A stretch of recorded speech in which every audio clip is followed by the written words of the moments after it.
There are a lot of people in the United States and in the Democratic Party in particular who believe that if Americans will just come together and solve their social problems, everything will be great for everyone.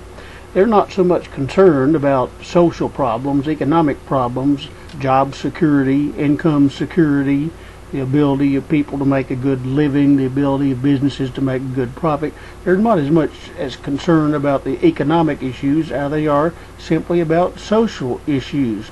Problems of racial and ethnic prejudice, prejudice against people based on sexual orientation, various kinds of prejudice, issues between African Americans and police, and gun control and a few other social issues, but they're not that concerned about economic issues.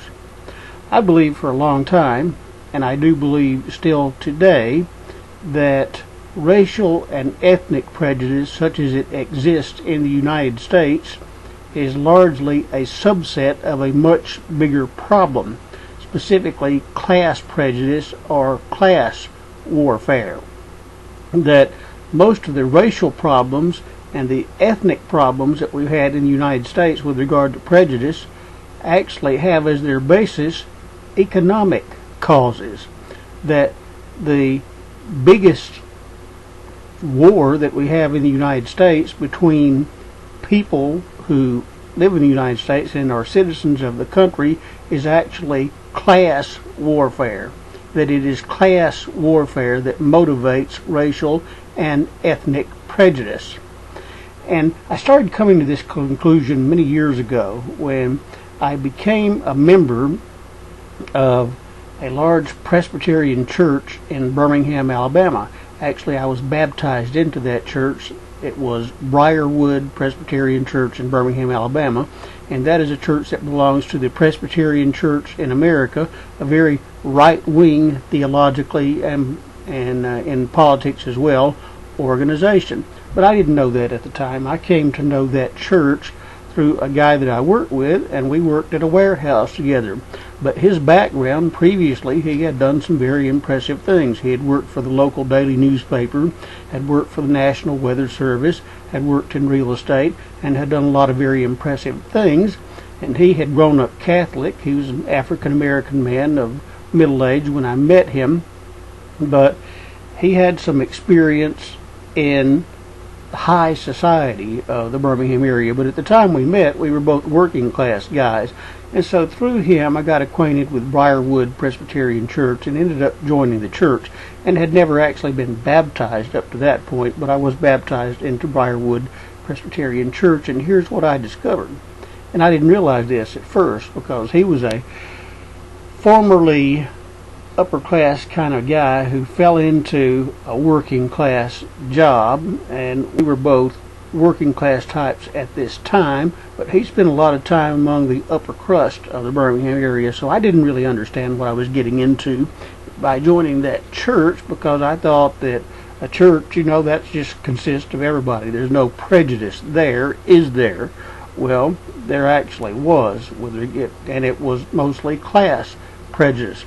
But what you had in a conservative megachurch like Briarwood, you had people of various ethnic groups. You had Hispanics and Asians and African Americans, and as long as everybody had a certain income level, then they were basically all on a similar footing.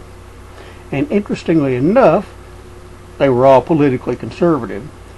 The African Americans who belonged to that church were politically conservative. The Hispanics were, the Asians were, they were all politically conservative.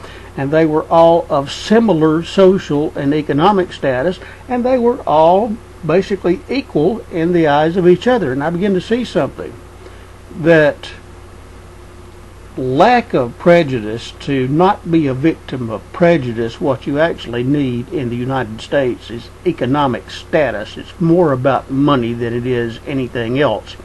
Because if you have a certain level of economic security and you're kind of up here, economically speaking, you don't have to worry a lot about prejudice. There's no need to worry about it. You got economic security, you got money, why should you be worried about prejudice? Because it doesn't have to affect you very much. Prejudice, racial and ethnic prejudice, comes into play when it's a matter of upper classes being prejudiced against lower classes. And that is this main source of prejudice that we have in the United States. Because African Americans who are among the upper crust, Hispanics who are among the upper crust, Asians who are among the economic upper crust, simply don't have to worry about prejudice very much because they have the money to do anything they want, and there's no need for them to be affected by prejudice. And what you have and have had in the racial problems that have existed in a lot of southern states in particular is an upper crust. The top levels of society have kind of worked to set the lower classes against each other, because if you can keep lower class whites and blacks and Hispanics fighting each other, they won't ever make common cause with each other and go to war, political war that is, over economic issues. As long as you keep them fighting, they don't have a united front. And so a lot of the racial and ethnic prejudice that we have in the United States has actually been fomented by wealthy people who actually belong to all different races.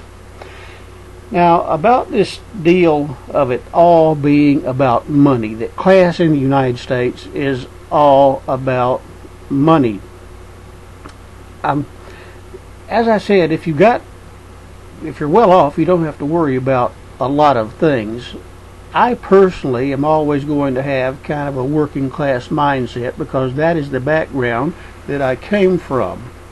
So regardless, I happen to be a white guy, but if I was a black guy or Hispanic or Asian or whatever, as long as I was economically well off, well, I'm not the type who's going to go join the local country club. I'm not going to mess with those people. I'm not the type who's going to serve on the board of directors of charities and things like that.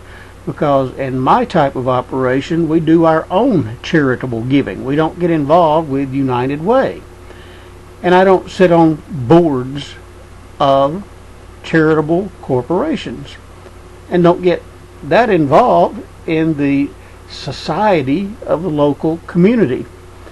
If you have the money, you don't have to do those things. Why would you do those things if you've got a certain level of economic security?